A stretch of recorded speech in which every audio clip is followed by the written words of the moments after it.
What is going on, people of YouTube? My name is Kurtyoy and welcome to my one-of-a-kind Dutch save. Okay. Dave has done a save in the Dutch league, but I guarantee you, I'm the second person on the Look, I just wanted to fit in, okay? That's right, guys. What is going on, people of YouTube? My name is Kurtyoy and welcome to my brand new Football Manager series that I hope will be going for at least more than 7 episodes like my previous ones have done. Now, when you think of Dutch football, what do you think of? Aside from Dave and JNO's FM saves with them, go and check them out, they're fantastic YouTubers. You think of PSV and Ajax, the two most successful Dutch teams, and I think it's time we break the mould and add a third club into there, being my club, Feyenoord. About time Feyenoord rose up to the top of Dutch football. It's about time, we restored Feyenoord in Feyenoord Restored. That is going to be the name of this series. It took a while because there's no really good adjectives or verbs or anything to put with Feyenoord. It's really hard word, so Restored seemed like the best option. But if we look back at Feyenoord, they haven't won any silverware since 2008. And if we discount the cup win, which it was in 2008, they haven't won any silverware since 2002. Whilst I am Feyenoord manager, I will aim to win all 6 of these upcoming competitions. Eredivisie, or Dutch League, sorry if I butchered the pronunciation. KNVB Cup, the Johan Cruyff Schaal, which is basically like the Community Shield, the Europa League, the Champions League, and the Super Cup, where winners of both Europa League and Champions League play in a tie that settles who is the best out of the two. As well as that though, the Dutch leagues and clubs are famed for their fantastic youth approach and their fantastic youth academy. So many good young promising stars coming out of the various clubs at the top of the tables. So I thought, let's add a bit of a spin and take, a Man United turn in things, where each match we play in our first 18, so the 7 on the bench and the 11 on the pitch, there must be at least one player that has been trained by the club, or a youth player. So we could have a 16-year-old, of course, not going to be trained at the club between the ages of 15 and 21 because he's not old enough yet, but still a youngster, or someone that's trained at a club. So we could have a 30-year-old that's been trained at the club. Who knows? But we have to have at least one of them, and that is going to be something, our legacy, that we keep on to, keeping the youth spirit high in Feyenoord. Without further ado, it's time to show you around my club and show you about a few changes that have happened since I've started. So here we have Feyenoord. We're on the Football Manager screen right now, and it's going to be an interesting ride. I've got a different way of handling this compared to my last thing, so Stoke to Barca and to the top, all those different series. It's a different type of series from that. I'm going to be handling it a lot differently. But as far as transfers go, that's the first thing you want to know. Let's jump into it. Transfer history. We've let 2 players go out on loan. First is Rick van der Meer. He's got decent potential and he was wanted out on loan. We are very low on centre backs. I've only got 2 top draw centre backs, so that might be a concern. But he's loaned out as I feel like he wasn't going to contribute much to the season. And also Anas Achbar. He has also left decent potential again, and I feel like he wasn't really going to get the game time. But that left us without a striker, and 2.5-star striker. Decent striker, especially for the Dutch league. So I brought in something that we didn't have at the club, which was a man mountain, an absolute god among men. I decided to sign Atinu here, and surprisingly he's 2.5-star, which I didn't think he was going to be. I did scout him, and it said he was going to be 2-star, so 2.5-star is a nice thing, but it gives us an option. As much as it could be a mental signing, we've got a pacey finishing striker. We've got Dirk Kuyt, who's a a workhorse of a striker, is good in the air. We haven't got someone that's really lanky. We can just go route 1-2 if we are losing in the dying embers of a game. So Atinu could be that player for us. As far as our squad goes, we're in a bit of a pickle because Sven van der Beek is going to be out for the first few games, so that's going to be horrible. And we've got a really promising young star who is trained by the club, and that was going to be my ticket out of things. However, that's a huge blow because he's out for 5 to 6 months. It was 6 to 7, but that was, you know, during the middle of the pre-season. As far as pre-season goes, it's been a very rocky road. We lost our first 3 games, which I thought worried because I had a new tactic. I thought it was working. It worked on another save and a bit of mid-table clash, but, you know, it didn't, you know, seem to be working. But we pulled it around. Draws against Anderlecht and Porto, a win in a testimonial, and also a win against Castellon. And not, the theme is we're not taking our chances, and that's worrying. But we go into this game, hopefully, in the last 5 games of the pre-season, you know, matches full of confidence. That's where we're going to be going now. Match preview, they're looking at going to play 5 at the back. We're playing FC Utrecht, start of our season. We are home as well. That's going to be big. But, you know, like I say, 2 big players we have just lost. Hugely, you know, important for us. And they're gone. But we're going to have a look at who we can replace them with. And I believe it's going to have to be Mr. Erik Bottegin. Sorry if I butcher these names. I'm not very good at them. And he'll be partnered, yeah, I might as well just go with that. Van der Hegden. I have to start playing youth players that don't have confusing names because it's gonna kill me by the end of the season.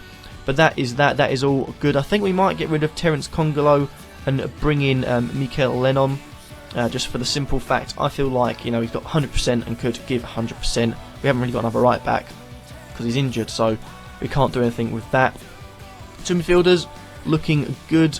We have got a load of midfielders in this team, so will be a concern at some stages in the season. But Al Mohammadi, I think we don't need to play. Of course, we've got this player out. So I think we will. I'm not sure. Do we have another right winger? Yeah, we're going to stick Dirk out there, and then we're going to get Toonstra into the centre, and we are going to give a start up front for Ati Nuhiu. Only 1.5 star, but oh well, I don't care. And we're going to get our striker there. We need to get rid of our subs, so remove from position, remove from position, remove from position. The Donk can go on back onto the bench. We are also going to bring, there he is, the other fullback we've got on the bench, or the other defender. Al Mohammadi can sit there. We've got Sherman who can sit there, and we'll get Bashilogsh like that. And then we have it. That's our team we are going with. Dirk Count Elliott going to be hugely important for us, 2 really experienced players. Nasi Nuhiu, what can he do? Without further ado, let's jump into our first game and our only game of this episode. So pre-match analysis from Richard van der Meesch of the Dutch Football Review says both teams are fairly evenly matched, and I think this will be a draw, despite the fact that we are evens. So hopefully, you know, the fact we're evens brings us the victory. Now kicking the ball up there, and it's Ayub finding Ramselair. Good ball through to Haller. Oh, it's a good save from Vermeer. Got a free kick here. Marco to strike straight in the wall. Marco again put a cross. Oof, and oh, it's a foul by Leeuwin, and we have a penalty to start off this season. Inside the first 10 minutes, he is given a yellow card. The referee's name is there. I don't want to see that, but the big man steps up. Ati Nuhiu. I haven't changed my penalty takers, so hopefully he can score. You betrayed me. Nothing happened after the penalty, so we sit here 0-0. Nuhiu has let us down. I believe in the big man. I'm not going to give up hope just yet. We had a good first half. We dominated possession. We had a load of shots. It's disappointing we haven't scored yet, but I have a good feeling the second half is going to be ours. If we can go out and make sure next 45 is like the first 45, the goal will eventually come. Go on, Nuhiu. Wide out into Kaut. Good ball. Cross in. There we go, the header. Over the bars. Good chance. We've got a corner here. Marco to whip it out on the edge of the box. It's Nuhiu. It's Nuhiu. He's passed it out wide, but it's gone back out to Marco. He whips the ball low. Ball goes down. Kaut with a fantastic save pulled off from their keeper. That was a big chance. We're getting closer. Here we are with Toonstra. Now Nuhiu.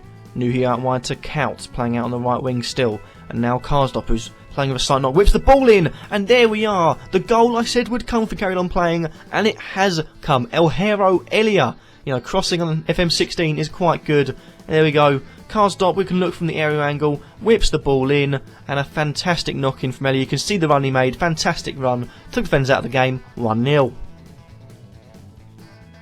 The pace on that Ayub. He's charged down the left hand side, whips the ball in. Fantastic save from Vermeer. Oh, fantastic double save. What a save that was from Vermeer. They're still not out though. They have a corner. He's kept us in it from there. 2 brilliant saves. Ball goes in, collects it again. Fantastic goalkeeping. Here we are. They've still got the ball though. Holler's going to get it in, and now it's good lay down to Hyob. And it's an equaliser. 5 minutes after we scored, they've gone and scored, and he has been looking like he's causing trouble. Hyob with the goal. We can see here from an aerial view what happened. Left well too far open. You know, too much space for him. Allowed him to lay it down. In the end, it was a fantastic finish. It's 1-1. Here we go. Karstock with the throw. Gets in towards Cow. That's another penalty. It's another penalty. Christian Crum has given it away, and I still haven't set any penalty takers. So, the penalty this time is going to be taken by Toonstra, and he puts the ball in the back of the net. It's 2-1. We are back in front. Another 5 minutes after their goal. And it was a fantastic finish. Although the highlight will show us from 2D angle, not much to see, except the ball was fizzed into the top left-hand corner, and we lead again, 2-1. And they've got a throw in here, and they've got a few people on a yellow card. We need to watch out for that. We don't want to end the game with 10 men. That's a fantastic ball though into El Hairy earlier. The pace man himself puts the ball wide. That's a chance. Karstock with the ball in, headed away, and now Marco. Good ball out wide into Nelom. Managed to whip the ball in towards Nuhiu. The ball goes in and it's fired in fantastically from O'Hara earlier. It's the 3rd goal of the game. We're taking this victory and it's going to be ours. 3-1. Fantastic finish from Elliott. Nelom, fantastically, well, huge amount of space left hand side. It wasn't Nuhiu, it was the defender actually. But Elliott finished with a plum. It's 3-1. It's game over. I was about to make a sub, but we've got another highlight, so I may as well wait until the highlight is over with Lieshart back into the goalkeeper Reuter, who probably did down on the ball for a few touches and try and hoof it out, and we'll win it. There we go, I know it, but we didn't win it very well because they're giving it back to them. But here is Ruben. We do not want to concede a goal as the ball's played out wide fantastically to Kaliba. He whips the ball in and a header from Holler. It's 3-2 now. Worryingly, they could be back on for a comeback. Kaliba, again in too much space. Might need to sort that out in the future with our tactic, but whips the ball in. Haller again past our defenders and, well, could be a trouble time. Throw in here, and it should be the end of the time as the ball goes out for a corner. There we have it, 3-2. I really do need a sneeze.